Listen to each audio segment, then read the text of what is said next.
Welcome to Activity 42. In this activity, we will be developing the concept that holes from 11 to 20 can be made up of two parts. One part of 10 and one other part, and each of these parts join together to be equal to the whole. I'm going to give you an example for the whole of 17. First, we're going to represent it with counters on a 10 frame. We have 10 counters on this frame, and we will fill the remaining 7 using 5-wise filling. That means we fill the top row first, and we work from left to right so we can easily see the top row of 5. That would be 15. One more would be 16, and another would be 17. We can also represent this with bond blocks on an empty 10 frame. This 10 block matches these 10 counters on this 10 frame, and these blocks match this frame.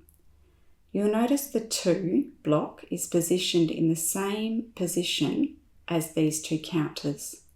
You don't place the 2 in the middle. If you look, you'll see there are 3 spaces left here, and there's enough space here for a 3 block to fit. We're also going to use the blocks to represent 10 and 7 in a linear way. We're going to place the 10 block first because this matches the place value, where in 17 the 1 is worth 10 and the 7 is worth 7 1s. If you look at the bead string for 17, you can see the division here is 10.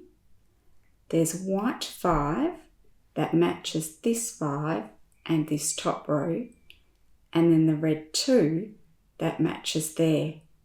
You can also see the 3 remaining that would build up to the whole of 20. To complete this activity, you need 2 of each bond block from 1 to 10. You need 20 counters. Place 10 of them to have the first 10 frame filled.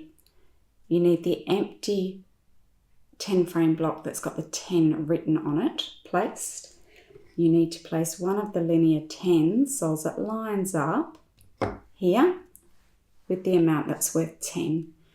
And have your bead string partitioned into 10 and 10. Player 1 goes first, and they spin 14.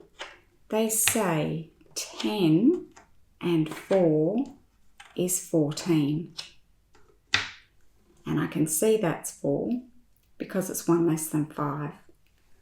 I then fill the matching 10 frame with bond blocks, the 10 and the 4. I fill it in a linear way with the 10 and the 4, and I then adjust this bead string, and I can see I'm going to need 1 bead left from that 5. So I've now got it as 10 and 4. That's my score, and I write 14 on my side. Player 2 has their turn. Don't clear the board between turns.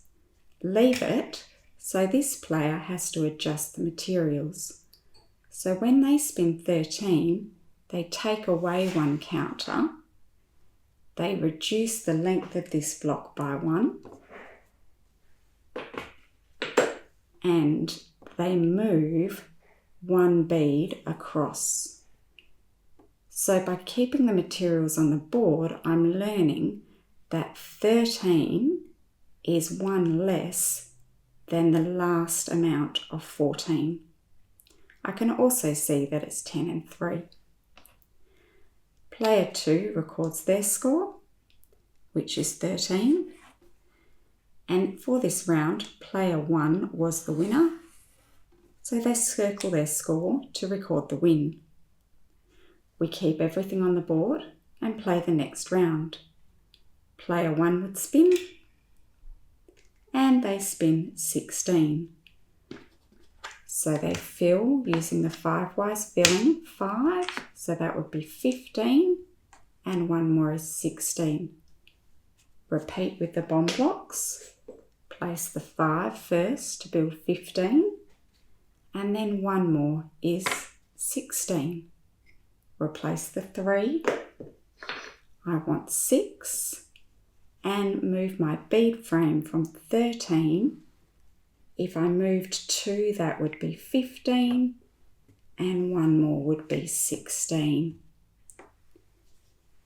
I record my score of 16, and then player 2 would have their go. Now it's your turn.